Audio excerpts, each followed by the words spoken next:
میں آپ سب سے یہ ہاتھ جوڑ کے ریکویسٹ کرنا چاہتی ہوں، آپ کی بیٹی کے طور پہ، آپ کی بہن کے طور پہ، کہ اپنے آپ کو، اب دیکھیں جماعت اسلامی کے ساتھ میرا اختلاف ہو سکتا ہے، سیاسی اختلاف، جو JUIF ہے یا اور بھی جتنی بھی مذہبی جماعتیں ہیں، میرا سیاسی طور پہ میں ان سے ایگری کرتی ہوں یا نہ کرتی ہوں، آپ بھی مفتی منیب الرحمان صاحب، ان کو بھی میں نے پوچھا، میں نے کہا کہ کبھی آپ جتنے حضرات بیٹھے ہیں یہاں پر، اہل تشیع کے لوگ بھی شامل ہیں، اور بہت ایک محرم میں ایک ایکسٹینسو ایک ایکسرسائز ہوتی ہے، میں نے آج تک نہیں دیکھا کہ کسی نے کوئی کیلوں والا ڈنڈا آپ حضرات میں سے کسی نے اٹھایا ہو، راغب نعیمی صاحب یہاں پر موجود ہیں، یا کسی نے یہ کہا ہو، آج تک میں نے آپ حضرات کی زبان سے ممبر پہ کھڑے ہو کے میں نے کبھی یہ سنا ہی نہیں کسی سے کہ کوئی یہ کہتا ہو اس کو مار دو، اس کو جلا دو، راستہ روک دو۔ اور دیکھیں کس لیے، غزہ کے لیے، ہم سب مسلمان ہیں، ہمارا اور دل جو ہے وہ غزہ کے، فلسطین کے مسلمانوں کے لیے دھڑکتا بھی ہے، دکھتا بھی ہے، اور مجھے جو امت مسلمہ کی جو جتنے بھی پاورز ہیں اس وقت، انفلوئنشل لوگ ہیں، ہم سمیت، مجھے شکوہ ہے اپنے آپ سے بھی کہ ہم وہ توانا آواز نہیں بن سکتے یا بن سک رہے جو ہمیں بننا چاہیے، کہ جس طرح وہ سب اکٹھے ہو جاتے ہیں ظالم جو ہیں، اور فلسطین میں جو جس قسم کے مناظر ہم سوشل میڈیا پہ جو ویڈیوز آتی ہیں، جس قسم کے ہم میں آنیسٹلی وہ شاید قیامت ہے ان لوگوں کے اوپر گزرتی ہے، لیکن جب ایک حل دنیا کے سامنے آیا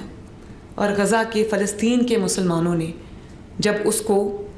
نہ صرف سیلیبریٹ کیا بلکہ خوشی منائی کہ ان کے اوپر جو ظلم کی ایک داستان تھی وہ ان کو لگا کہ اب ہمیں ریلیف ملے گی، وہ خوشی منا رہے تھے، دنیا شکر ادا کر رہی تھی کہ کچھ بھی ہوا، کم از کم کوئی معاملہ جو ہے وہ سلجھنے کی طرف جانے لگا ہے، یا کم از کم ان کے اوپر جو ڈیلی جو مظالم ہوتے ہیں وہ بند ہوں گے، جو ہیومن رائٹس کی وہاں پہ وائلیشنز ہوتی ہیں وہ کم از کم بند ہوں گی، بچے وہاں شہید نہیں ہو رہے ہوں گے، خواتین اور مرد وہاں شہید نہیں ہو رہے ہوں گے، یا لوگ بھوکے کم از کم نہیں مر رہے ہوں گے، تو ہم یہ خوش ہوئے، تمام مسلمانوں کو خوشی ہوئی، اور ایک امید کی کرن جاگی کہ شاید انشاءاللہ تعالیٰ بہتری کے اب کوئی آثار نظر آئیں گے۔ تو جب فلسطین میں لوگ خوشی منا رہے تھے، یہاں پر اعلان کیا گیا کہ ہم اسلام آباد پہ چڑھائی کریں گے فلسطینیوں کے لیے جو خوشی منا رہے تھے، تو مجھے یہ بتائیے کہ کیا یہ آپ جینوئنلی یہ سمجھتے ہیں کہ فلسطینیوں کے لیے وہ مظاہرہ کیا گیا تھا یا مظاہرہ پلان کیا گیا تھا؟ اور ہم نے تو اتنا بڑا یہ ہنگامہ چلا، میں نے ایک بار آپ سب مجھے گواہی اس کی دیں گے، ہو سکتا ہے میں غلط ہوں، ایک بار میں نے کسی اس شرپسند جماعت کے ایک شخص سے بھی فلسطین کے بارے میں ایک جملہ نہیں سنا، اگر سنا تو یہی سنا کہ مار دو، یہی سنا کہ ان کو چھوڑنا نہ، ان کو گھروں میں جانے نہ دینا، یہی سنا، یا اور جو نظر آیا وہ کیا آیا کہ جو آپ کے قانون نافذ کرنے والے ادارے ہیں، پولیس اور رینجرز، ان کو پوائنٹ بلینک رینج سے گولی ماری گئی۔ مجھے بتائیں کہ کوئی کھڑا ہو کے پوائنٹ بلینک رینج سے مسلمان شخص کو جو آپ کا محافظ ہے اس کو گولی مارے گا، آپ اس کو عشق رسول صلی اللہ علیہ وسلم کا دعویٰ کرنے والوں میں سے آپ ان کو اس میں ان کا شمار کریں گے؟ آپ کے گھروں سے جو صفائی کرتی ہے، آپ کے محلوں سے جو صفائی کرتی ہے، آپ کی سڑکوں کی جو صفائی کرتی ہے، ستھرا پنجاب جو ایک بہت پاپولر پروگرام ہے، صفائی نصف ایمان ہے، اس کے لیے مجھے کچھ آپ کو بتانے کی ضرورت نہیں ہے، وہ گاڑیاں جن کو عوام کے ٹیکس پیئر کے پیسے سے خریدا گیا، جو آپ کے گلی محلے صاف کرتے ہیں، آپ کے شہر صاف کرتے ہیں، ان گاڑیوں کو آگ لگائی گئی، وہ لوگوں کے خون پسینے کی کمائی ہے، جس سے ایک خدمت انجام دی جا رہی تھی، اللہ تعالیٰ کے اور نبی صلی اللہ علیہ وسلم کے احکامات کی روشنی میں صفائی کی جا رہی تھی، وہ آپ کے ماحول کو خوبصورت بنانے والے لوگ ہیں، وہ گاڑیاں اور وہ جلا دی گئی، وہ راستے بند کر دیے گئے، لوگوں کو اس قدر مشکل پیش آئی، اور میرے لیے بہت تکلیف دہ تھا کہ وجہ کہ ہم نے اسلام آباد میں جا کے ایک سفارت خانے پہ چڑھائی کرنی ہے. تو دیکھیں ہم کسی ملک کے کسی جو فلسفی ہے, عقائد ہیں, ہم اس سے اگری کریں یا نہ کریں, جو پاکستان میں ہمارے زیر سایہ, ہمارے ملک میں, ہماری دھرتی پہ اگر کوئی آ کر یہاں پر رہتا ہے تو اس کی جو حفاظت ہے وہ ہم سب کی ذمہ داری ہے. ہم کیا ایک امپریشن لوگوں کو دیتے ہیں کہ چڑھائی کر دو. پوری دنیا میں سفارت خانوں کا احترام کیا جاتا ہے, سفارت خانوں کو پروٹیکشن پرووائڈ کی جاتی. تو آپ صرف, میں آپ سے یہ پوچھنا چاہتی ہوں کہ حکومت اس میں کہاں غلط ہے؟ مفتی صاحب نے فرمایا کہ ہمیں تحمل کا مظاہرہ کرنا چاہیے. 2.25 سال ہو گئے, ہر دفعہ کوئی نہ کوئی واقعات ہوتے ہیں, میں بہت تحمل کا مظاہرہ کرتی ہوں, کیونکہ مجھے پتہ ہے کہ وہ صرف ایک شر پسند جماعت نہیں ہے, اس نے لوگوں کے ذہنوں میں کو زہر آلود کیا ہے. اس نے لوگوں کو یہ بتایا ہے کہ یہ مذہب کی بات ہے, حالانکہ وہ مذہب کی بات نہیں ہے. میں خود جانتی ہوں کہ ایک ریڑھی والا جو فروٹ بیچتا تھا, اس کو صرف اس لیے اٹھا کے مارا گیا کہ اس نے ایک اس جماعت کے کسی رکن کو اس نے جھک کے سلام نہیں کیا. یہ میرے پاس آیا ہے کیس, مجھے بہت تکلیف ہوئی اس بات کی.